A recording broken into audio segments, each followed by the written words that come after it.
अस्सलाम वालेकुम students, Hafiz Nabeel Ahmed here, fundamental of e commerce. कल के लेक्चर में, प्रीवियस लेक्चर में हमने web server, hardware and software का जो टॉपिक था, वेब सर्वर बेसिक्स, जिसमें dynamic content generation, variation meaning of server और वेब क्लाइंट सर्वर आर्किटेक्चर को डिस्कस किया था। Today we discuss about the electronic mail, email benefits and its drawbacks, spam, solution to spam problems, इनको discuss करेंगे।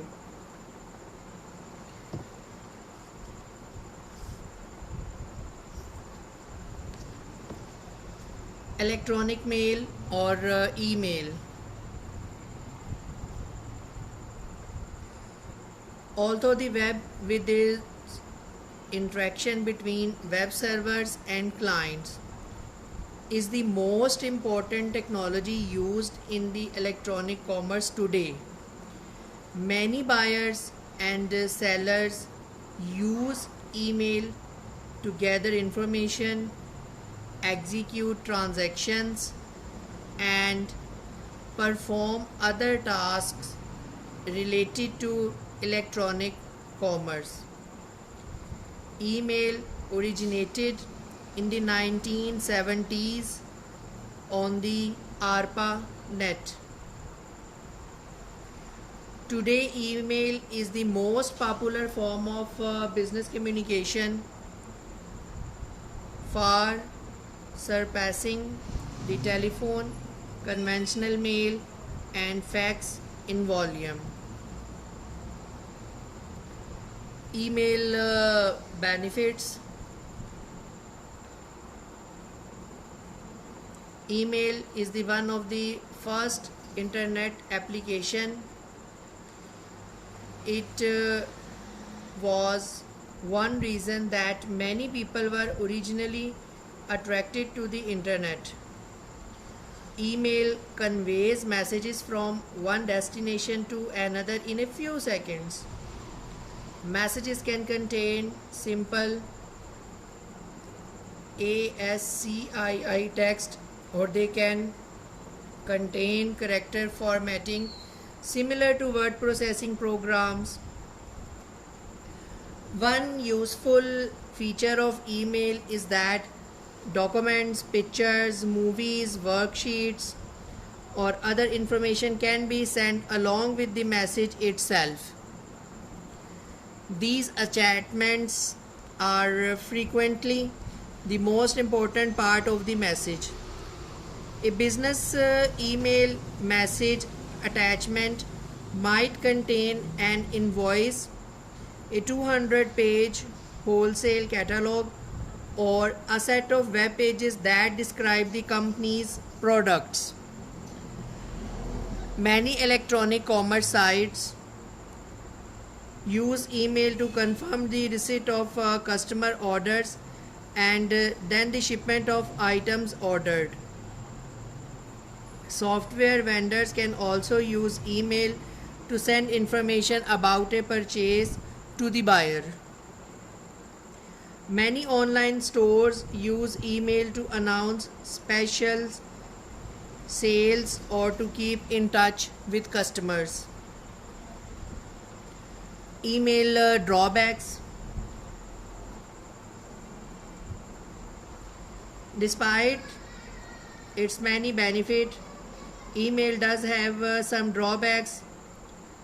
One annoyance associated with email is the amount of time that business people spend answering their email today.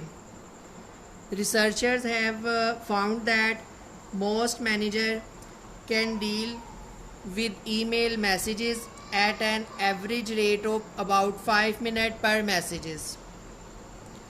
Some messages can be deleted within a few seconds, but those are balanced by the emails that require the manager to spend much more time finding facts, checking files, making phone calls, and doing other tasks as part of answering email. Researchers have found that most people being to resend the time that email consumes when they start getting more than 20 or 30 messages a day. At that point, the average person is spending about 2 hours a day answering an email. A second major irritation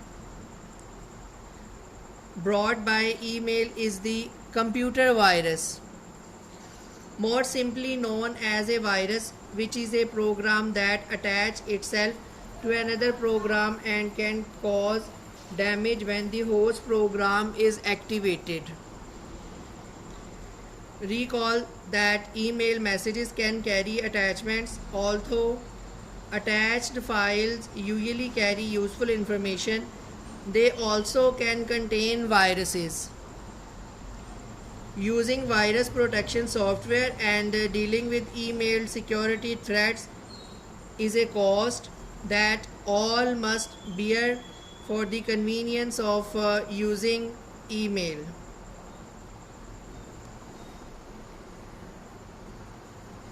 The most frustrating and expensive problem associated with email today is the issue of unsolicited commercial email, also known as UCE or spam. Spam is basically are the commercial email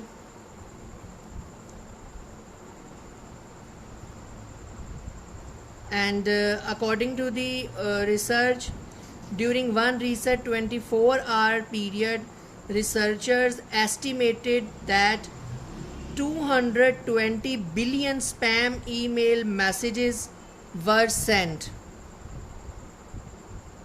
220 billion messages.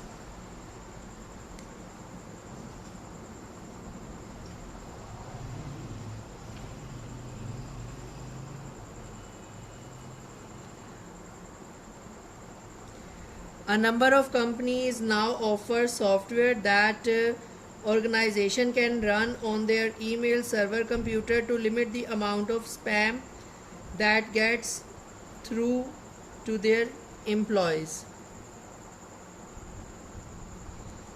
Nowadays, spam is most frustrating and irritating problem in today's world. Solution to spam problem: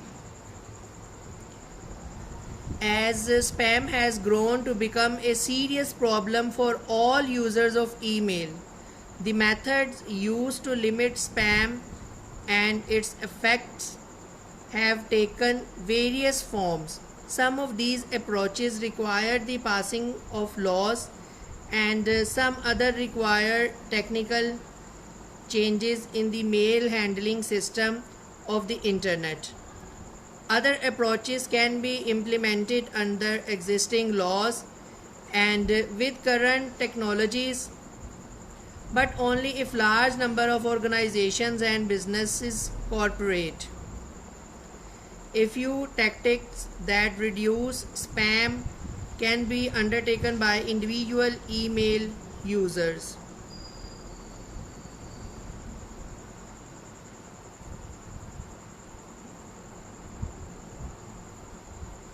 Individual user anti-spam tactics. One way individual can limit spam is to reduce the likelihood that a spammer can automatically generate their email addresses. A second way to reduce spam is to control the exposure of an email address. Some individuals use multiple email addresses to thwart spam. They use one address for displays on a website, another to register for access to websites, another for shopping accounts, and so on. If a spammer starts using one of these addresses, the individual can stop using it and switch to another. Many web hosting services include a large number of email addresses as part of their service. So this can be a useful tactic for people or small businesses with their own websites. These three strategies focus on limiting spammers' access to or use of an email address. Other approaches, one or more techniques that filter email messages based on their contents.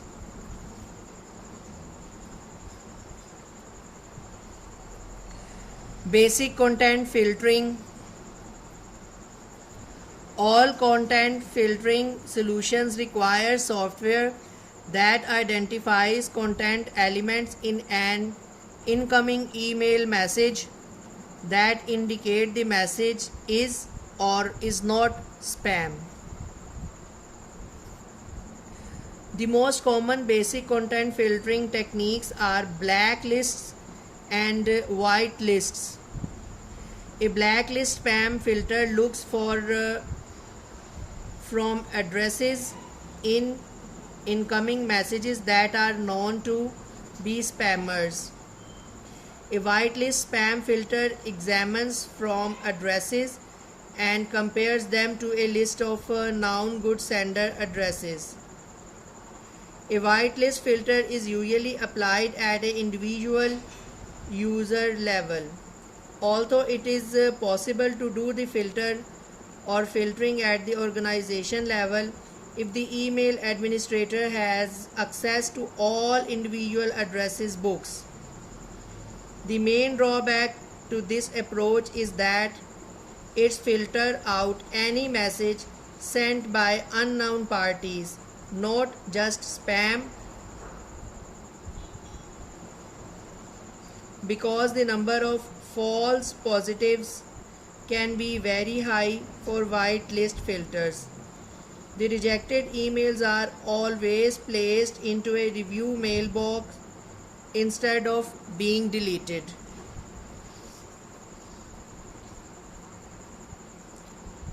Whitelist and blacklist approaches can be used in client level or server level filters, but both have serious drawbacks.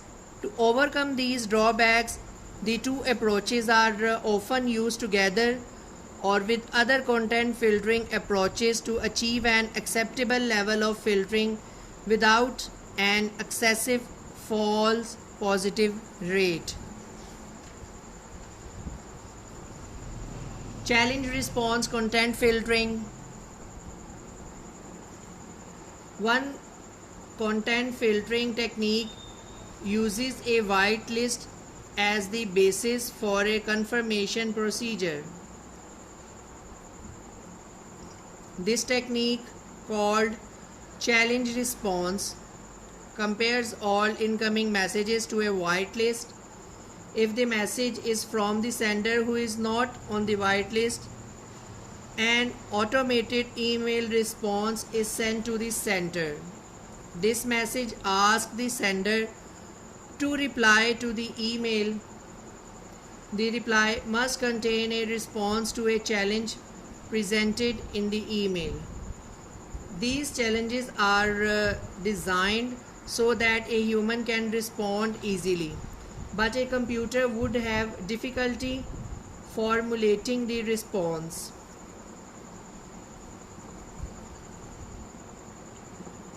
Just like the example of type the code shown on the screen, which have different tilde number or digit shown on a dialog box.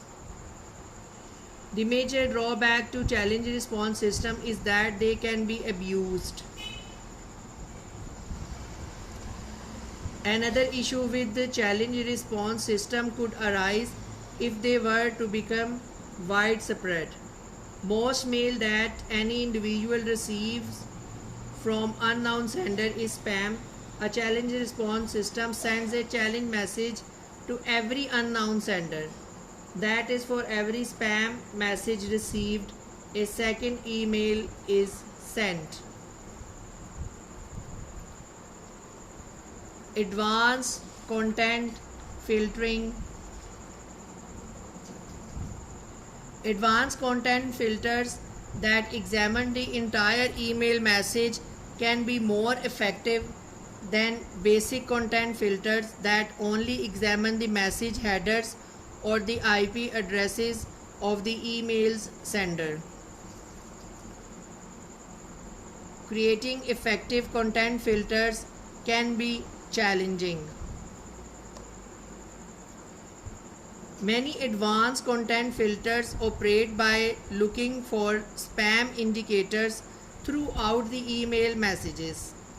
One type of advanced content filter that is based on a branch of applied mathematics called Bayesian statistics. It shows some promise of staying one step ahead of the spammers. Bayesian revision is a statistical technique in which additional knowledge is used to revise earlier estimates of probabilities. In software that contains a naive Bayesian filter, the software begins by not classifying any messages. The user reviews messages and indicates to the software which messages are spam and which are not. The software gradually learns to identify spam messages.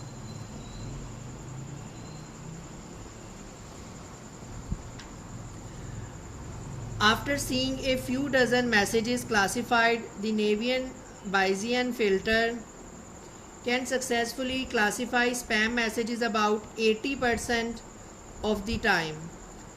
As the filter continues to work, the user reviews its classification and tells the software when it makes a mistake.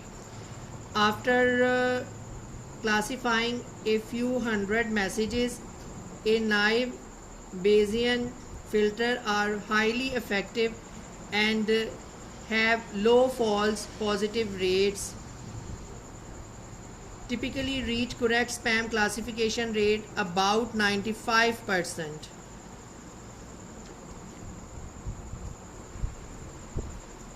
Although the filter caught only 30% of spam messages when it was installed, within 2 weeks it was catching more than 90% and eventually was more than 99% accurate. Legal solutions. A number of laws have passed all over the world that provide penalties for the sending of spam, but unfortunately no law is implementing and enforced in Pakistan because of the spam messages regulation. So there are no penalties of spam messages currently in all across the country.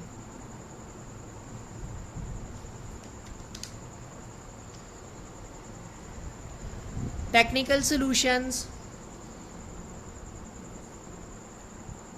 One technical strategy for fighting spam exploits a weakness in the original design of the internet. The internet protocol that governs communication among servers on the internet was designed to be a polite set of rules. When one computer on the internet sends a message to another computer, it will wait to receive an acknowledgement that the message has been received before sending more messages. In the ordinary course of internet communication, the acknowledgement messages come back in far less than a second. If a computer is set to send the acknowledgement back more slowly, the originated computer will slow down because it must contain or continue to scan for the acknowledgement and it will not send any more messages to that address until it does not receive the acknowledgement. To use these characteristics of the internet messaging rules to counter spam, the defending company must develop a way to identify computers that are sending spams. Thank you very much. End of today's lecture.